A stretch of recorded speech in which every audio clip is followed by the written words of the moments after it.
Okay. So now the latest question all these Ratels in Ajuai now is, where are all those people supporting Blord now that he's in prison? Where is Ezugo? Ezugo, you are supporting Blord. Where are you now? Where is so and so person? You are supporting Blord. Where are you now? Okay. Now, sometime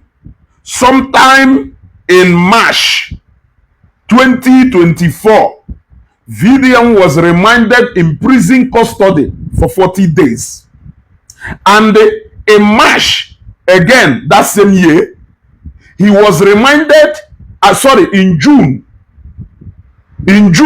the same year, 2024, he was also remanded in prison for 14 days. So what it means is that 40 days in March and 14 days in June, meaning 54 days in Kuje prison. Where were you then? Where were you then? Exactly. Ebe no then. Webe no keta. Unde wela ono na ama hife. So no unde nguge ne jealousy. Kele ebe no na March 2024, when VDM was remanded in the same Kuje prison ebe Blord no keta for 40 days. Where were you for 40 days that I cannot survive for 25 days? I'll be 26 days. If you can live and survive for 40 days without VDM, your alpha and omega, what makes you think that I cannot stay somewhere? On them, I cannot survive the same place for 40 days. What makes you feel like I cannot survive there for 26 days or 25 days? Kelebi Nona June, when he was remanded in the same prison for 14 days. Where were you then? The same place then cannot waketa. And if you survived the same 14 days, what makes you think that if you can survive 54 days, what makes you think I cannot survive 25 or 26 days? For the name Mana, thank God that now for me, I use people's words against them. I cannot allege anything or manufacture any words, but I use your own word against you. So stop looking for where people like us know. Actually, neighbor, where is Ezugo? Where is so and so person? Where is so and so person? Go exactly the same place, being not them, and look for us. You will find us. I ain't not there. No share. Epugo, I want no share. I'm not even talking about multiple detention by either EFCC or police last year, 2025. Talking about 5 days, 4 days, 6 days. So, if you were somewhere comfortable then, those days, despite all your support for him, why are you looking for me? Ebeno. Go back to those same places, Ebeno. Go and look for me there. You will find me. On Abakwo. So, 40 days plus 14 days minus other police and EFCC detention. When you minus 25 or 26 days from this number, you will see that Blord is always ahead. So let him cover those numbers first. Then we can begin to talk. In a comment section, the general attack. Support to Blord. I am proudly Blord FC till tomorrow. You were a Ratel before he was arrested and detained for 40 days in Kuje. Ekawu a Ratel till today. You have not changed. Ekawu a Ratel when he was remanded again for 14 days. You were somewhere comfortable until he came out. Multiple police detention, ELCC, you were there.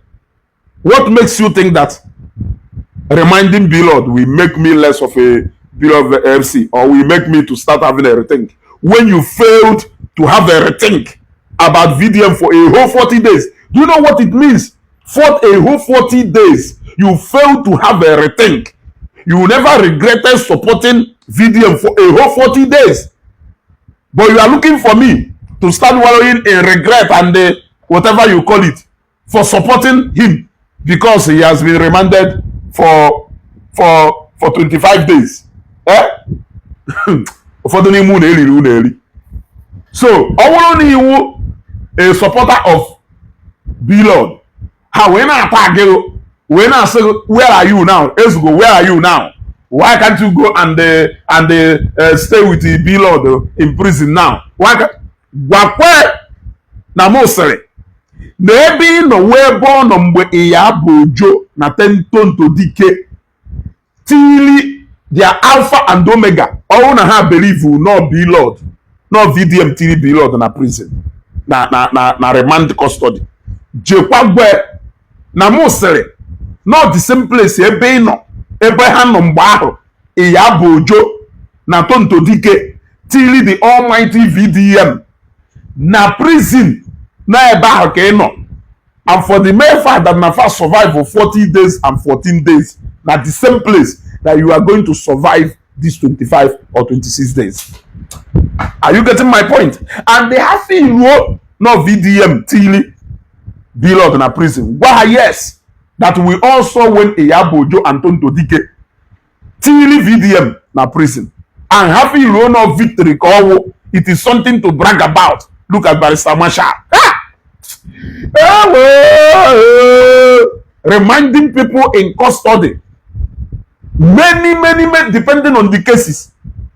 Every day that case first. And we can remind you, Onya for bail, grant bail. Many lawyers name it.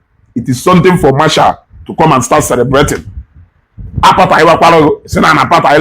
You even went to prison. The first lawyer to go to prison for just to go to prison to go and make a video and show for just reminding somebody who has not been convicted yet. Reminding somebody who has not been convicted yet. The case just came up for the first ever. You are already celebrating. The actual victory has never even come. You are already celebrating. Tell me what is there to celebrate. Yeah? Your client, you were representing him when he was remanded in the same prison for 40 days. Does it show that actually it was still the same you representing him when he was remanded in prison for 14 days? And for the multiple days he has spent in EFCC and police custody, you were still the lawyer representing him. So tell me exactly what you are celebrating. You are celebrating opposite of your failure on the same client before. But thank God that the world is not there for people like us, although smart, for us to always analyze issues so that gullible, so many people will not become gullible like those. Now, I had followers in this one actually use their brain. So I want to know. It's a simple answer. Let's go. Where are you? Are you in Ebono? I remanded here in prison for 40 days and the 14 days. And all no survive here. It means we'll still survive it. And if reminding him in prison for 40 and 14 days does not guarantee victory for any case, then Utonto Dike and the Yabojo, it means also that reminding Blord in prison, it is not also victory. I'm not even trying to talk about the Venus woman, because when we talk about the Ogodolo elephant and lions, so let me stop.